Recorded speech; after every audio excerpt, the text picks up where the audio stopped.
भगवान श्री कृष्ण जी के द्वारका धाम में आकर अगर आप बेट द्वारका के दर्शन नहीं करते हो तो आपकी द्वारका धाम यात्रा अधूरी मानी जाती है।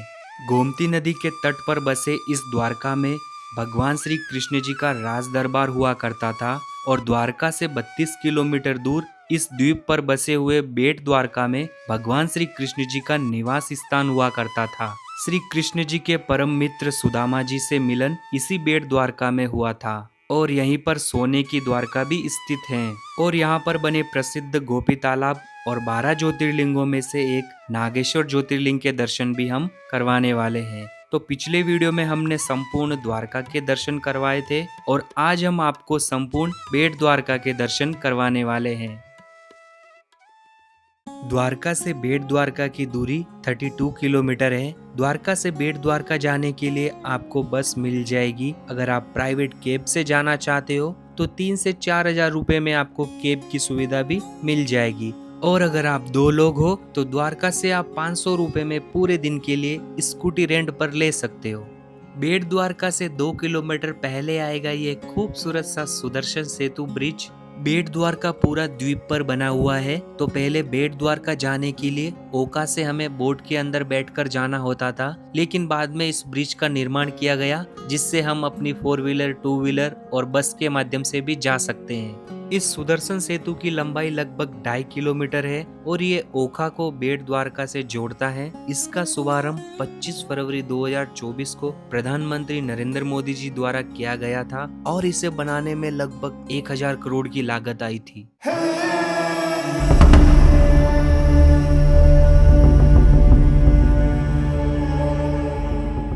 यहाँ पर साइड में चलने के लिए पाथवे भी बनाया हुआ है। यहाँ पर आप साइड में रुककर सेल्फी फोटो वगैरह भी क्लिक करवा सकते हो। अगर आप अर्ली मॉर्निंग आ रहे हो तो सुदर्शन सेतु पार करते ही सामने की तरफ आपको प्यारा सा सनराइज का व्यू दिखेगा। मंदिर से थोड़ी दूर पहले ही आपको पार्किंग की सुविधा भी मिल जाएगी। लगभग 1 घंटे के खूबसूरत सफर के बाद हम पहुंच गए हैं बेट द्वारका। यहाँ पर बेट द्वारका का पूरा मार्केट बना हुआ है और यहाँ से हमें सामने की तरफ सुदर्शन सेतु भी दिख रहा है।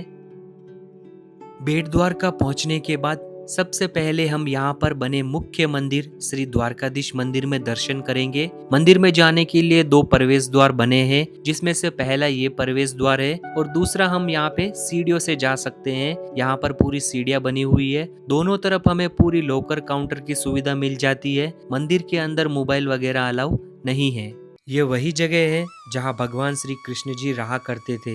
एक दिन उनके परम मित्र सुदामा जी उनसे मिलने आए थे। भगवान श्री कृष्ण जी को देने के लिए सुदामा जी के पास में सिर्फ मुट्ठी भर चावल थे, लेकिन श्री कृष्ण जी ने उनके चावल स्वीकार किए क्योंकि उनके लिए धन नहीं भक्ति सबसे बड़ी थी। इसी भेंट की वजह से इस जगह को बेट द्वारका कहा गया था और इसी जगह पे देवी रुक्मणी जी ने भगवान श्री कृष्ण जी की मूर्ति स्थापित की। फिर यहाँ पर बना द्वारकाधीश मंदिर। आज भी भक्त यहाँ पर चावल का प्रसाद चढ़ाते हैं और मानते हैं कि बेट द्वारका के दर्शन के बिना द्वारका की यात्रा अधूरी है।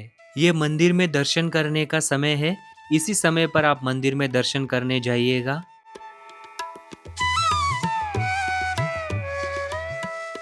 श्री द्वारकाधीश मंदिर से मात्र 2 मिनट की दूरी पर यहाँ पर है श्री सोने की द्वारका पावन धाम। यहाँ पर भी आप जरूर आना। यहाँ पर अंदर जाने के लिए आपको 40 रुपए का टिकट लेना होता है। यहाँ पर आपको भगवान श्री कृष्ण जी की द्वापर युग की सोने की द्वारका के दर्शन होंगे। यहाँ पर है 4 धाम 12 ज्योतिर्लिंग, साथ ही भगवान श्री कृष्ण जी की बाल लीलाओं की पूरी झांकियां बनी हुई है। रामायण महाभारत से लेकर बहुत बड़े बड़े ऋषि मुनियों की यहाँ पर आपको बहुत सारी झांकियां देखने को मिलेगी। साथ ही भगवान श्री कृष्ण द्वारा की गई सारी लीलाओं के बारे में जानने को मिलेगा।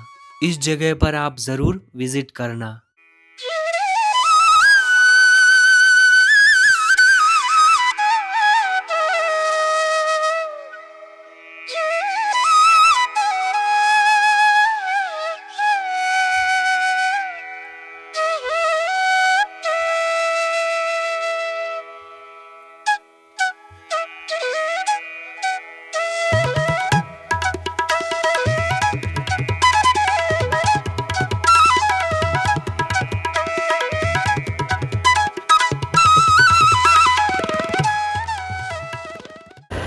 अभी मैं जा रहा हूँ मेन द्वारकाधीश मंदिर से 5 किलोमीटर दूर हनुमान दांडी मंदिर है, वहाँ पे चलते दर्शन करवाते आपको। सुबह सुबह आने का ये थोड़ा फ़ायदा होता है कि बाद में गर्मी गर्मी मतलब टेम्परेचर थोड़ा ज़्यादा हो जाता है, फिर बाद गर्मी में घूमने का ज़्यादा वो नहीं, मज़ा नहीं है। भाई ये क्या दिखा मेरे को रास्ते में, देखो ये कुत्ते हैं कि क्या है।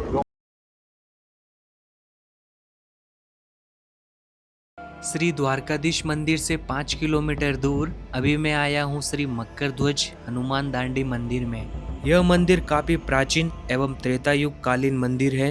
यहाँ पर हनुमान जी महाराज अपने पुत्र मकर ध्वज जी के साथ में स्वयंभू विराजमान है। हनुमान जी जब लंका दहन करके लौट रहे थे तब अपनी पूंछ की आग बुझाने के लिए समुद्र के जल में गए थे। उस वक्त हनुमान जी के पसीने की बूंदें समुद्र में गिर गई थी और वह बूंदें मकरी नाम के मगरमच्छ ने ग्रहण कर ली, तो उनके प्रभाव से हनुमान जी के पुत्र मकर ध्वज का जन्म हुआ था। उस वक्त पिता और पुत्र एक दूसरे को जानते नहीं थे, तो उनके बीच में द्वंद्व युद्ध हुआ था और ये युद्ध मुगदर के दंड से हुआ था। मुगदर का दंड होने के कारण इस जगह को दांडी वाले हनुमान जी के नाम से भी जाना जाता है। यहाँ पर हनुमान जी की प्रतिमा छोटी है और मकर ध्वज जी की प्रतिमा बड़ी है। ऐसा कहा जाता है कि कलयुग के दुष्प्रभाव के कारण हनुमान जी की प्रतिमा धीरे धीरे पाताल में जा रही है और मकर ध्वज जी की प्रतिमा पाताल से बाहर आ रही है। और यहाँ पर ऐसी मान्यता है कि जब ये हनुमान जी की प्रतिमा पाताल में चली जाएगी तब कलयुग समाप्त हो जाएगा। और यहाँ पर आने वाले भक्तों के लिए निशुल्क प्रसाद भोजनालय भी बना हुआ है। यहाँ पर बहुत बड़े परिसर में पूरा भोजनालय की सुविधा बनी हुई है। यहाँ पर आप भोजन भी कर सकते हो। अभी हम आए हैं श्री हनुमान दांडी मंदिर से 500 मीटर आगे की तरफ और यहाँ पर है 84 धूना सिद्धपीठ मंदिर। ऐसा माना जाता है कि 84 सिद्ध ऋषियों ने इस स्थान पर तपस्या की थी, जिससे ये एक सिद्धपीठ बन गया था। यहाँ पर आपको ये 84 धूना देखने को मिलेंगे। यह जगह भगवान श्री कृष्ण से जुड़ी एक महत्वपूर्ण धार्मिक स्थान है। यहाँ पर भी आप जरूर आना। यहाँ पर आपको श्री आशापुरा माँ के भी दर्शन होंगे।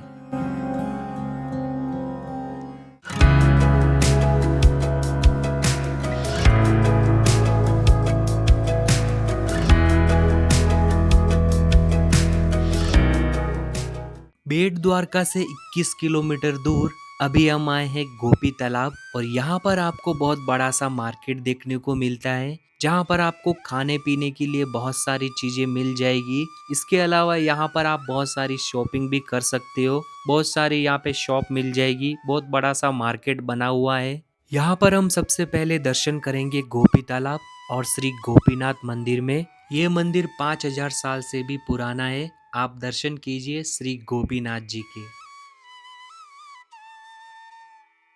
श्री गोपीनाथ जी के दर्शन करने के बाद मंदिर के जस्ट सामने की तरफ आपको ये एक द्वार दिखेगा। इस द्वार से आप बाहर आएंगे तो यहाँ पर आपको बहुत सारी गौ माता दिखेगी। यहाँ पर आप इनको चारा भी खिला सकते हो और सामने की तरफ आपको दिखेगा गोपी तालाब।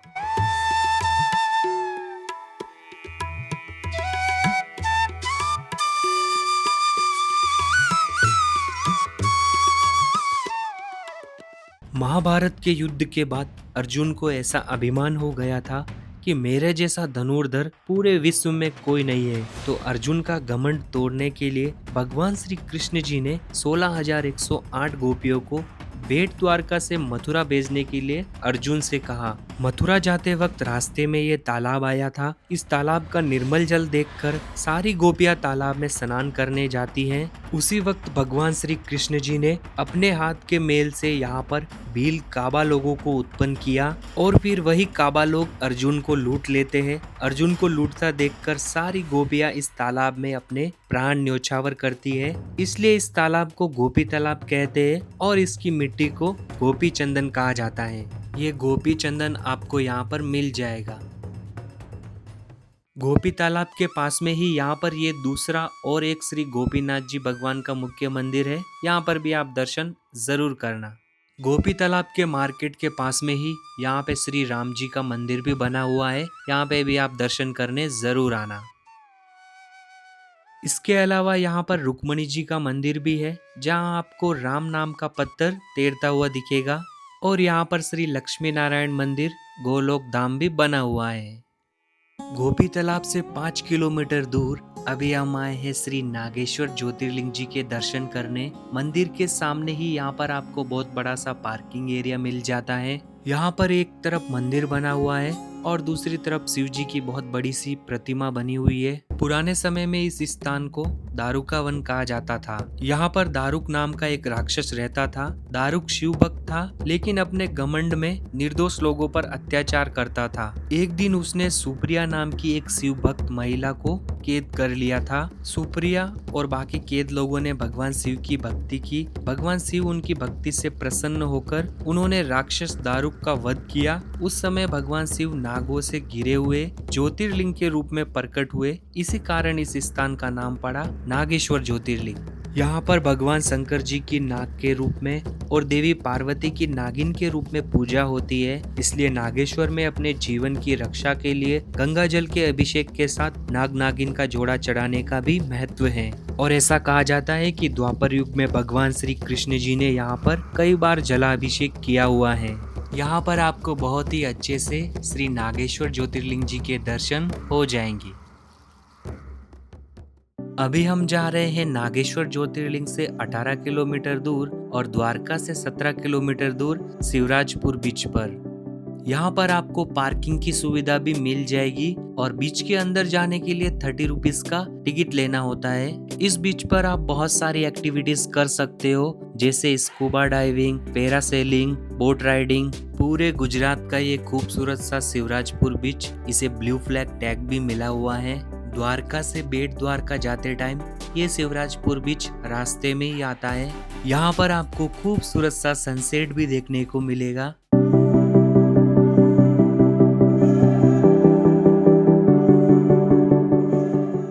तो दोस्तों, इस वीडियो में मैंने आपको संपूर्ण बेट द्वारका के दर्शन करवा दिए। अगर आपको द्वारका के दर्शन करने हैं तो इससे पहले वाला वीडियो जाके जरूर देखना।